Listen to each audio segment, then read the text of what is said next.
전문가와 함께 법리적인 부분을 좀 살펴보겠습니다. 네, 최진영 변호사 나오셨습니다. 네, 어서 오십시오. 예. 자, 세월호의 선사가 이제 청해진 해운이지 않습니까? 그래서 청해진 해운을 이제 유 전 회장이 이제 직접 경영에 이제 관여했다라는 이제 것을 이제 찾고 있는데 별도의 내부 조직도 이 비상 연락망까지 확보했다면서요? 네, 최근 보도에 따르면은 얼마 전에 있었던 압수수색 예. 했던 결과물을 분석한 결과 내부 조직도 물론 최상위에 유 전 회장이 올라 있을 것으로 추정되고 네. 또 그걸 더해서 비상 연락망까지도 있다고 합니다.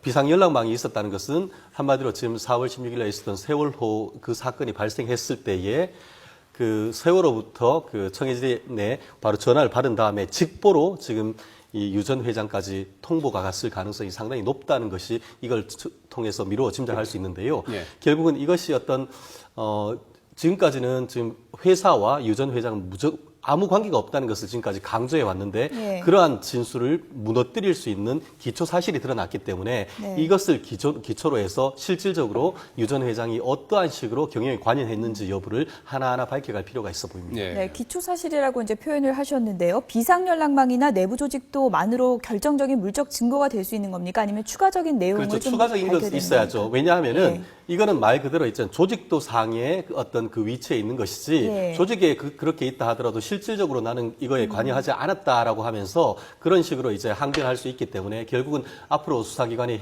나가야 될 일은 좀 전에 말씀드린 대로 예컨대 사고 당일날 바로 직보를 받아서 그거에 대해서 어떻게 대처해라라고 했던 어떤 지시를 줬다는 그런 사실 같은 것들을 이제 하나하나 밝히는 그런 것이 중요한 것이고 예. 그걸 위해서는 이제 한 사람 한 사람 경영 관련하는 대표를 부르고 또 관련되는 통신 관련되는 것을 압수수색을 하거나 자금 같은 것을 압수수색하는 그런 절차가 필요할 것으로 보입니다. 예.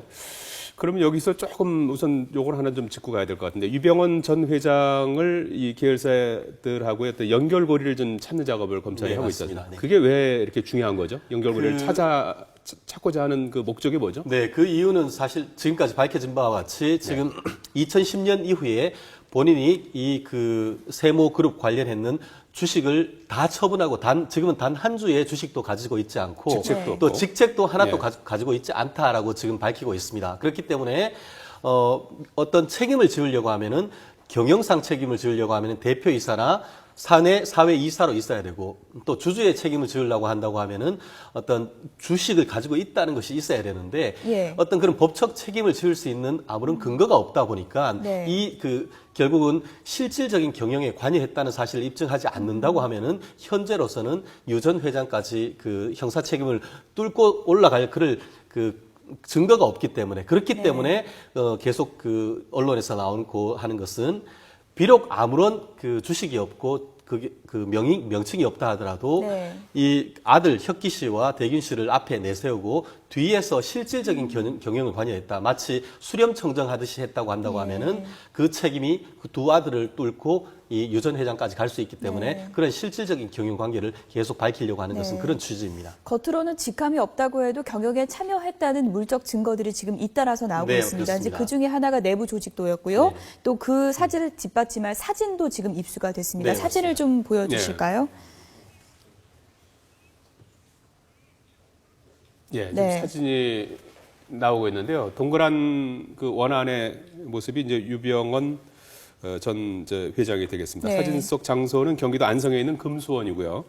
그래서 모자를 쓰고 있는 사람이 바로 유병헌 전 세모그룹 회장입니다. 그리고 그 주변 사람들은 대부분 세모그룹 간부로 밝혀졌는데요.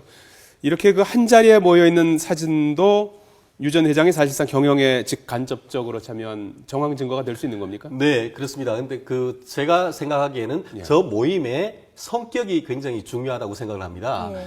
그 말씀이 예컨대 이제 지금 거의 50개가 넘는 거의 그룹에 해당하는 정도의 계열사가 있다고 하는데 그 계열사 사장단과 이 회장까지 다 모여서 하는 이른바 경영 전략 회의였다든가 아니면은 경영자끼리 모여 쓰는 그런 경영과 관련된 워크숍이었다고 하면은 지금 말씀하신 대로 유 전 회장이 회사의 경영에 직접 관여했다는 좀 확실한 그런 증거가 될 것입니다. 그 반면에 오늘 이 방송을 본 그 유 전 회장 측은 그것이 아니고 그것이 단순한 친목 모임이다. 아니면 단순한 종교적 모임이다. 이런 식으로 항변할 것 같은데요. 그렇기 때문에 검찰로서는 저 모임의 성격이 무엇인지 저때 참여한 사람들을 불러서 그 당시에 무슨 일이 있었던지를 조사를 함으로 인해 가지고 실질적으로 경영과 관련되는 얘기가 나왔다는 것을 밝힌다고 하면은 아까 말씀하신 어떤 그 물적 그 조직도라든가 아니면은 비상연락망에 이어서 실질적인 경영에 실질적으로 전부 모여서 지시까지 내렸다는 사실이 밝혀진다고 하면은 더더욱 명확하게 경영관리 사실을 입증하는 것이 아니겠습니까? 예.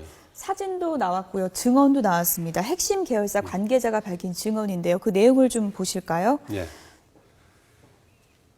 인사권을 이제 예. 행사했다는 그런 증거가 될 것 같은데요. 네, 그냥 지명이라고 하는 것이 적절한 것 같다. 그리고 지명이 되면 대표로 임명되는 것이라고 보면 된다. 이런 증언입니다. 어떤 네네. 내용일까요? 아시다시피 회사 경영은 크게 보면 두 가지로 볼 수가 경영의 요체는 하나는 자금에 관한 관리고 하나는 인사에 관한 관리겠죠. 예. 지금 좀 전에 말씀하신 거는 거의 회장이 지명하면은 당연히 되는 것처럼 된다고 하면은 결국은 회사 운영에 있어서의 경영권을 유 회장이 가지고 있다는 것을 얘기를 하는 것입니다. 결국 그렇다고 하면은 회사의 가장 중요한 인사권을 좌지우지할 정도였다고 하면은 그 자체로 설령 본인이 어떤 직함을 가지고 있지 않다 하더라도 그 자체로 경영에 관여를 했다는 것을 입증하는 것이기 때문에 매우 중요한 어떤 증언이라고 생각을 합니다. 예. 이렇게 이제 여러 가지 증거들이 쏟아진다면 결국은 세월호 선사인 청해진 해운과의 어떤 관련성까지도 찾아낼 수 있을까요? 네, 그렇습니다. 좀 전에 말씀드린 대로 현실적으로 지금 저렇게 모든 그 경영 대표를 모아놓고 어떤 모임을 했었고 또 실제로 보면은 지금 청해진 해운으로부터 지금 188억 원 가량의 돈을 사실은 그 본인이 찍은 그 사진을 파는 식으로 해서 부당이득을 했다고 하는데요.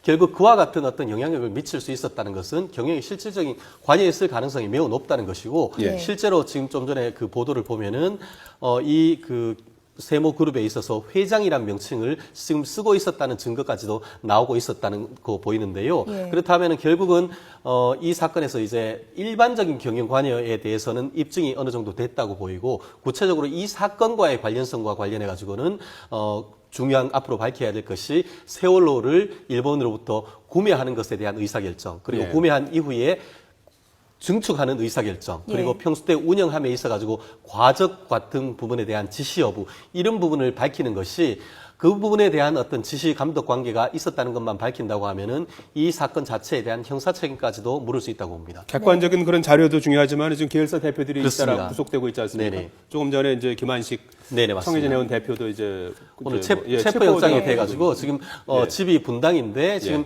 이 사건 그 김한식 대표는 두 곳으로부터 동시에 지금 조사를 받고 있습니다.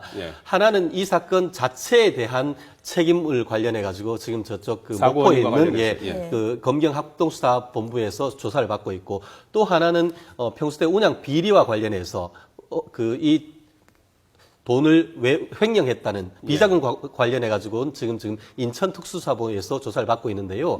이번 사건에 있어 가지고 배임 횡령보다는 이 세월호 자체 사건에 따른 책임이 더 크다고 판단을 해서 지금 검찰도 서로 협의했는 끝에 지금 인천이 아니고 그 검경특별수사본부가 있는 목포로 지금 체포영장이 발부돼서 지금 이송 중이라고 합니다. 김한식 대표나 이런 그 계열사 대표들이 이제 어떤 그 폭로라든지 어떤 그 네, 맞습니다. 밝힐 가능성도 있지 않겠습니까? 충분히 저도 있다고 생각을 합니다. 사실 본인이 아직까지 그 조사를 받고 있는 단계에서는 그 윗선을 보호하기 위해서 입을 닫을 수 있지만 실질적으로 그 본인이 구속이 되고 그 형이 상당 부분 그 높게 받을 가능성이 크다는 것이 된다고 하면 막 큰 심리적 압박을 받을 것입니다. 그렇다고 하면은 본인이 억울하다는 생각을 하게 된다고 하면은 심경의 변화를 일으켜서 본인이 양심선언 내지는 자백할 가능성은 충분히 있다고 봅니다. 네, 계열사 관계자뿐 아니라 이제 유 전 회장 최측근들에 대한 조사도 이제 중요한 부분일 텐데요. 지금 차남 혁기 씨는 검찰의 3차 소환 통보에도 지금 불응한 것으로 나타나고 맞습니다. 있습니다. 저희가 이제 구원파 집회에서 차남이 이제 설교하는 모습을 이제 확보를 했는데요. 그 영상을 또 한번 보시겠습니다. 설교자는 영어를 배우는 것이 교제의 외연을 넓히는 것이라고 강조한 바 그래서 있다. 우리가 복음을 전하기 위해서 그것이 필요한 일이라고 하면 그걸 못할 이유는 없다고 생각합니다. 누구든지 할 수 있습니다. 누구든지. 여기 뭐 앉아 계신 분 모두가 다 해야 되는 일이고. 다고 생각하시는 분 손 한번 들어보세요. 네, 지금 뭐 설교하는 모습인데 아버지와 참 많은 부분이 비슷하다는 얘기도 나오고 있습니다. 이렇게 보면은 종교 지도자 지위까지 세습하는 것 아니냐 이런 얘기가 이제 나오고 있는데 어떤 부분까지 볼 수 있는 걸까요? 그 아시다시피 그 장남 대균 씨가 있고 차남 혁기 씨가 있는데 예. 지금까지 언론에 보도된 바에 따르면은 실질적인 어떤 그 후계자는 장남이 아닌 차남 혁기 씨라고 알려져 있습니다. 예. 그 혁기 씨가 경영적 수완도 아버지를 닮았고 영적 지도자로서 어떤 역량도 설교할 수 있는 역량도 아버지를 꼭 닮았다라고 해서 일찌감치 장남을 제치고 이 그룹과 그룹을 인수할 어떤 그 후계자라고 알려져 있는데요. 특히 예. 좀 전에 보셨듯이 유 회장도 가끔씩 가서 이 금수원 같은 데서 그 메시지를 그러니까 설교를 한다고 하는데 이 그 구원파의 특징이란 것이 알려진 대로 하면은 이 종교와 기업이 분리되지 않았다는 것이죠. 그러니까 예. 종교에 있는 사람들이 헌금을 통하고 또 그분들이 세일즈를 하고 구매를 하는 그런 종교와 이 기업이 분리되지 않았기 때문에 이것을 전체적으로 후계를 하려고 하면은 단순히 경영자로서의 어떤 능력만 검증받아서 되는 것이 아니고 영적 지도자, 영적 리더로서의 역량이 있어야 되는 거기 때문에 예. 그러한 측면에서 좀 전에 보면은 단순히 경영만 하는 것이 아니고 어떤 설교를 하고 어떤 그 구원파의 메시지를 전달하는 그런 역할까지 하는 것으로 보이는데요.